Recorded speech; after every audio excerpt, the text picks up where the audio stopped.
Metal Gear Solid 5 Ground Zeroes is the prequel to Metal Gear Solid 5 The Phantom Pain. These games are known for having beautiful graphics and being sexy and stealthy, just like Hideo Kojima's stealthy farting. The achievements of those involved in the gaming industry, but it has also evolved. At the same time, they are also known for being able to run even on a Soviet-era PC. But guess what? I don't care that the game runs even on a Soviet-era PC, because in this video, we're gonna sneakily remove the whole beautiful graphics thing, and we're gonna make Metal Gear Solid 5 Ground Zeroes run even on John Atanasoff's computer.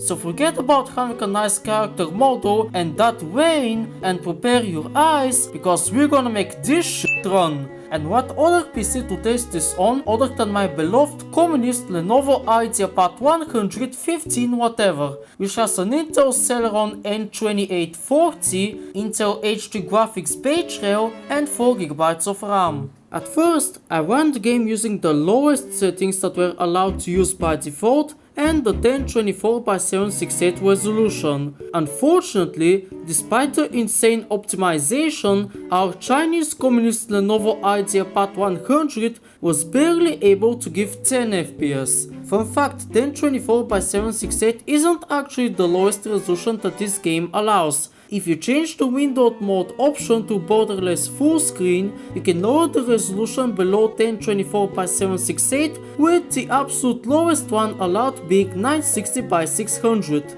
After lowering the resolution to 960x600, we went from 10 FPS to 11 FPS. Bruh.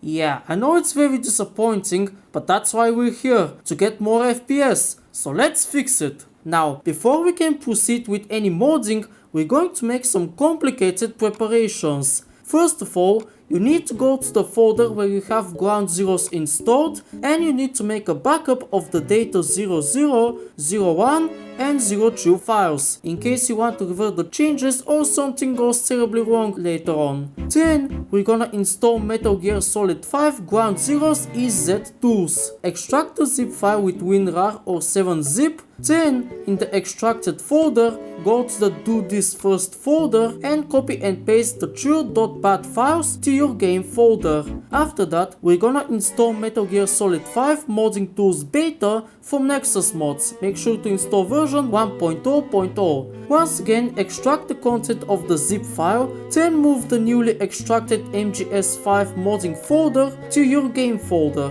Open that folder I told you to move, then go to tools. Now, out of all these tools, we're only interested in two of them right now, the FPK tool and the QAR tool. So what we're gonna do now is we're gonna copy and paste the contents of both of the tools minus the readme files, since they aren't necessary, to the main game folder. Finally, we're gonna run the unpack.bat file. Do not close this window, just let it do its thing, and after it has done its thing, in the game directory, you should see a data02 folder, where we're gonna do quite a few things, so let's go! In the data02 folder, the first thing that we're going to do is go to Forks, Scripts, GR. The file that we're interested in here is the grinitdx11.lua file, so I'm going to make a backup of it just in case. Then I'm gonna open it with Notepad++, because you're gonna have a hard time editing it with regular Notepad, trust me. In the aforementioned grinit file, scroll down until around line 312, where you will find the values for the graphics settings of the game. Basically, the way that the graphics settings of the game work is that every graphics setting has presets that the game preloads depending on your desired settings. For example, when you use low shadows, these are the values that the game preloads for the quality of the shadows. The same thing goes for all the other settings. But we can actually change the values of these presets. Let's start off with the texture quality. We're using low textures, so we're going to modify this preset. I'm gonna change the VRAM megabyte size to 200 megabytes, the mode to 0, and the middle ratio value to 150. The reason why I'm using these settings in particular is thanks to the low spec gamer. You can actually experiment with these values if you really want to, but there is the risk of the game crashing if you modify something wrong. So my recommendation is to just do what I did here to avoid any crashing. In order to apply the changes, return to your main game folder and run the repack.bat file. Once again, do not close this window, just let it do what it does. After modifying the texture quality values, some of the textures now look significantly worse than they were before at stock low. In addition, we can also disable the shadows. To disable them, first, for the shadow setting, change the cascade shadow range scale value to 0, and for the local light setting, change the shadow casting static local light max count and shadow casting dynamic local light max count values to 0 again. And congratulations, we've successfully disabled the shadows. But now my FOV got messed up for some reason. Yeah, I don't know why my FOV is now like this, but hey, at least those pesky shadows are finally gone. There are also some other minor things you can lower in the grinit file. For the shadow setting, you can change the directional light shadow resolution value to true, the spotlight light shadow resolution 1 to 1, and the point light shadow resolution 1 to true. Anything lower than these numbers causes the game to get stuck at the white screen. And for the spherical harmonics setting, you can change the draw spherical harmonics max count value to 0. Now, changing these values doesn't seem to affect the visuals nor the performance, at least on the Celeron, but just in case I guess. The draw local light max count value of the local light setting is a really strange one. See, lowering this value from 64 to 0 causes the game to crash on startup. Changing it to 1, however, completely breaks the lighting in the main menu. What's even more interesting is that during actual gameplay, it doesn't affect the lighting in any way at all. That's really weird.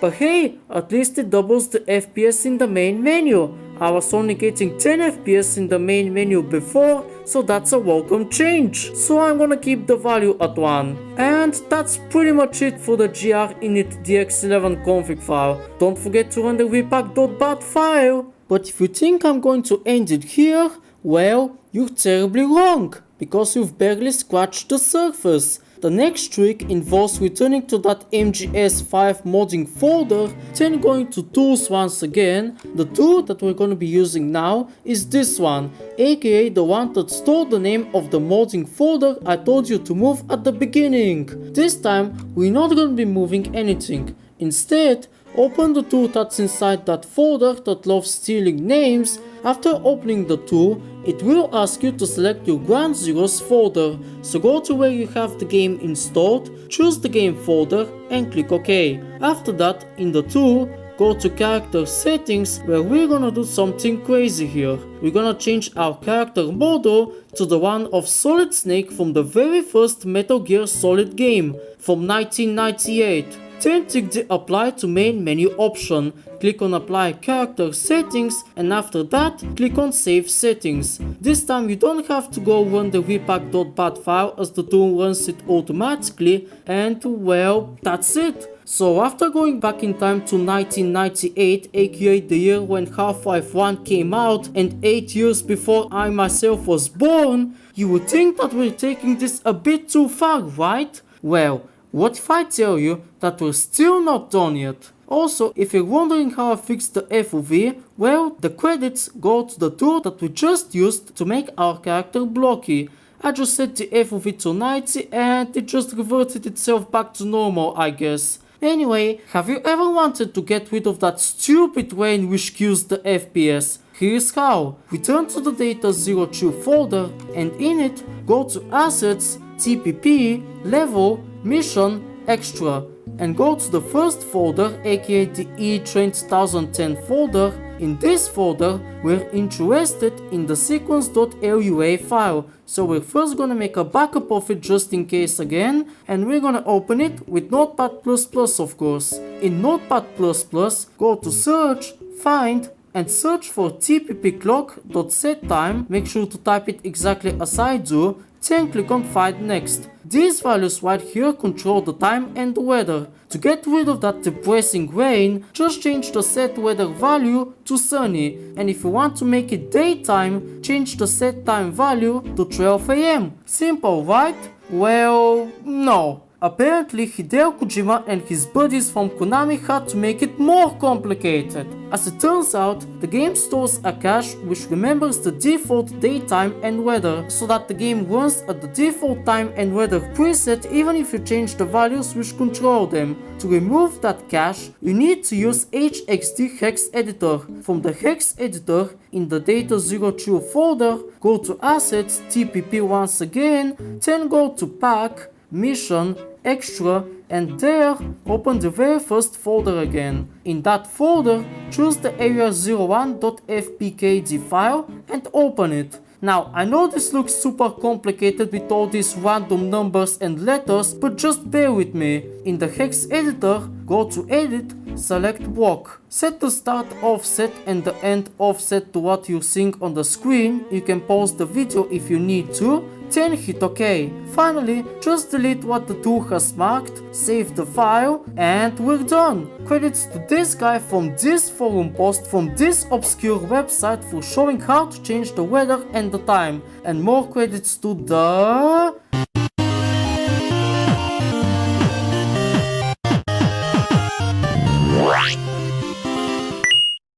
for sharing to the world the link to the aforementioned forum post for all low-end gamers back in 2015. We miss you so much, Low Spec Gamer. I too will share the link to that forum post. A reminder to run the repack.bat file once again. After changing the time and the weather, when you start a new game, you might have an issue with the beginning cutscene's lighting being completely broken, so just skip the cutscene and you should have no issues with the lighting during actual gameplay. Keep in mind that the enemies can now spot you much more easily than before because, well, it is at night time. It's kinda insane how different Ground Zero looks when the rain is gone and it's daytime instead of nighttime. It's almost like a completely different game at this point. Sadly, this weather and time trick only works for the main mission of the game, so the other missions will still use their default weather and time. Also, guess what? We're still not done yet. If you return to that sequence.lua file and change the time to 6:35 AM, that's right, 6:35 AM, well, this is how to perform a freaking lobotomy on the game. But the big but, what about the FPS? Oh, right, the FPS. Let's see, Are you fucking kidding me? Yeah, even using the super blocky character model and removing the sky completely is not enough for 20 FPS on the Intel HD base rail. But hey, I was only getting around 9 to 11 FPS before. I'm now getting around 14 to 16 FPS, so I'm sure John Atanasoff will be proud. And so will everybody else who's using a World War II era PC. Stay tuned until the Metal Gear Solid 5 The Phantom Pain video. In the meantime, go watch my other Grandma's Potato PC gaming videos from the playlist on your screen. And until then, the Big Boat wishes you the big good day.